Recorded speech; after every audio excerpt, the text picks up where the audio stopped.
এমন ঘটনা ঘটছে। আচ্ছা আমি এটা জন্মের সুন্দর আপনি অসাধারণ আল্লাহ না কিনে মতো দেখেন নিচে থেকে আস্থাটা 1 লাখে মোহে 1 লাখে এই জিনিসটা আর কি টের পাইছেন কিনা যে মাইয়ে গো মানে ফুসকো এটা কি ফুসকো না যদি এটা বলে বেলপুরি কয় মানে এইটা খাওয়ার সময় ওই যে তিমি মাছের নাম সেটা রাগ করে মানে রাক্ষস ডাইনি যাই কোন মেরা ওই মাইয়ে এমনি দেখুন যে রাস্তাঘাটে বাইরে না কথা মুখ দিয়ে বাইরে না খাওয়ানোর কালে হে কালে আল্লাহ দেয় নাই আল্লাহ এককালে জন্মের মতো আমনে পারে নবীন বেশি খাইতে না কি কালা ভাই আমাদের ঝালমুড়ি কেমন লাগছে পটুয়াখালীর? পটুয়াখালী ঝালমুড়ি আছে, পটুয়াখালী মানুষজনও ভালো, পটুয়াখালীও সুন্দর, ঝালমুড়িও অসাধারণ চমৎকার ও অমাইক।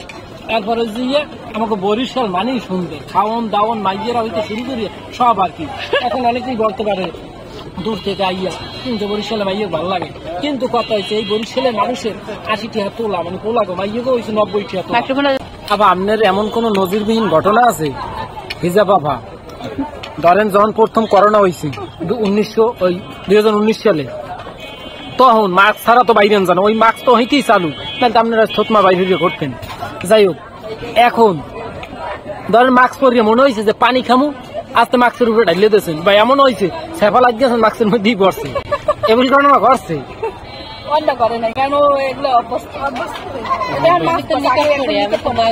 পটুয়াখালীর ঝালমুড়ি আসলেই অসাধারণ চমৎকার, যেইটা সরাসরি না খাইলে বুঝতে পারবেন না। এই যে বেলপুরি গুলো চমৎকার আসলে, এগুলো আসলেই সুন্দর, এক্সের মজা লাগছে, যেগুলো হয়তো বললে বোঝান যাইবে না, খাইয়ে বোঝান যাইবে। এখন এগুলো যদি টেস্ট পাইতে হয় অবশ্যই আপনাদেরকে পটুয়াখালী আইতে হবে। আর পটুয়াখালী সবচাইতে যেটা বেশি ভালো লাগে গইছে এই যে জাউতলা, সেলফি রোড, সবাই নাম চেনেন বিখ্যাত জায়গাগুলো। এই জায়গাগুলোর মধ্যে দেখা যায় ওই যে পাশে চমৎকার কায়দায় সারিতে সারিতে এই রকমের বিভিন্ন ধরনের দোকান আছে। তাই সকল দোকান দিয়ে তো খাইয়ে দেওয়ার আসলে সৌভাগ্য হয় নাই, তবে কথা হয়েছে যে একটা দোকান দিয়ে খাইছি, এবং খাইছি বলতে কি এই যে 3 আফাকে দেখতে পারতে আছেন, বিশেষ করে এদের মন মানসিকতা বা এদের কাজকর্ম দেখে আমি নিজেই হতভম্ব হয়ে গেছি। এখন ছোট্ট করে একটু না বললে তো আবার বুঝবেন না যে আসলে কি এদের মন মানসিকতা। হেইড হয়েছে যে আমরা কলাফড়ার দিকে গেছি পটুয়াখালী, যে কোনো কারণে যাই হোক তাদের সাথেও দেখা যায় তাদের মন মানসিকতা দেখে আমি নিজেই টাসকি খেয়ে গেছি যে আসলে মাইয়েদের মন মানসিকতা কি এত বড় হইতে পারে।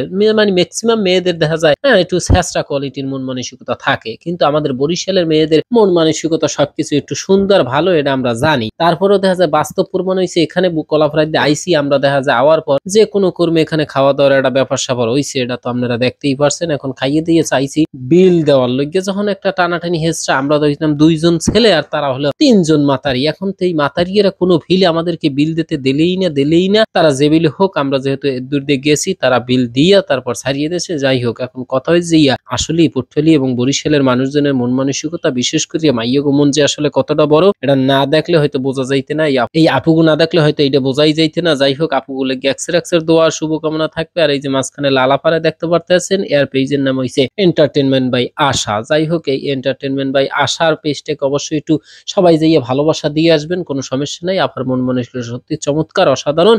ধন্যবাদ, সুস্থ থাকেন, ভালো থাকেন, দেখা হইবে আবারও সামনের কোনো ভিডিওতে।